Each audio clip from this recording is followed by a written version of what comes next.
Transférer un fichier du côté serveur vers le côté client est beaucoup plus classique et habituel puisqu'il s'agit juste d'un lien A avec un attribut href. Alors nous allons profiter de cet exercice pour voir comment scruter un répertoire et afficher ces fichiers et donner la possibilité donc de les télécharger. Nous allons utiliser 3 fonctions PHP. La fonction opendir qui permet d'ouvrir un répertoire et qui renvoie un identifiant permettant d'accéder au répertoire. La fonction readdir qui permet donc de parcourir les fichiers d'un répertoire. Et la fonction closedir qui va fermer la connexion au répertoire.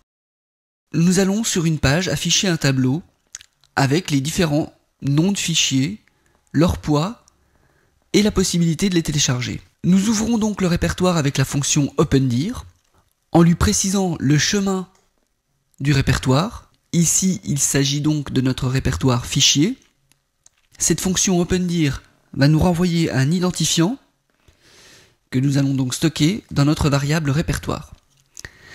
Puis, nous allons créer un tableau HTML dans lequel nous allons ajouter à chaque fichier une ligne. Donc, nous commençons par créer notre tableau HTML que nous terminerons ici. Et nous allons faire une boucle while qui va récupérer chaque fichier de notre répertoire grâce à la fonction readdir qui prend comme paramètre notre identifiant de répertoire.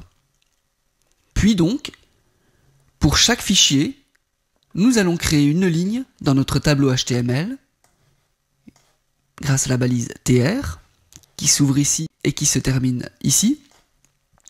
Et nous allons créer différentes colonnes. Une colonne dans laquelle nous allons afficher tout simplement le nom de notre fichier. Une colonne dans laquelle nous allons afficher son poids grâce à la fonction PHP filesize qui prend donc le chemin du fichier. Donc il faut bien faire attention à rajouter le nom du répertoire, / le nom de mon fichier. Ici nous considérons que notre fichier est une image.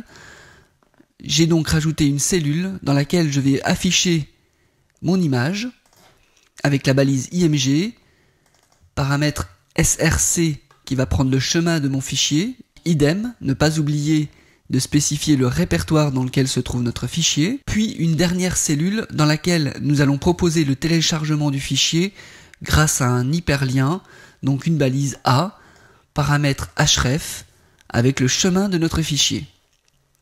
Bien sûr, j'aurais pu faire également cet hyperlien sur l'image, ou sur le nom du fichier, ou sur la ligne complète. Puis, en fin de programme, nous fermons la connexion au répertoire avec la fonction closedir, qui prend toujours comme paramètre l'identifiant du répertoire. Voici donc le résultat de cette page. Mon fichier télécharger fichier.php. Alors, nous avons 2 premières lignes qui nous affiche un fichier qui s'appelle point et point. Il s'agit tout simplement de 2 entrées symboliques que renvoie la fonction readdir.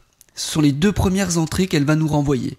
Donc pour éviter qu'elle nous les affiche, nous allons dans notre script mettre une condition sur le nom du fichier en excluant la réponse point et point. Je rajoute ici dans ma boucle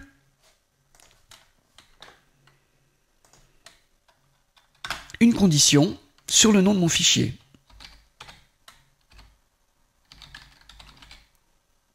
Donc si fichier différent de point et si fichier différent de point. À ce moment-là, je vais donc pouvoir afficher ma ligne.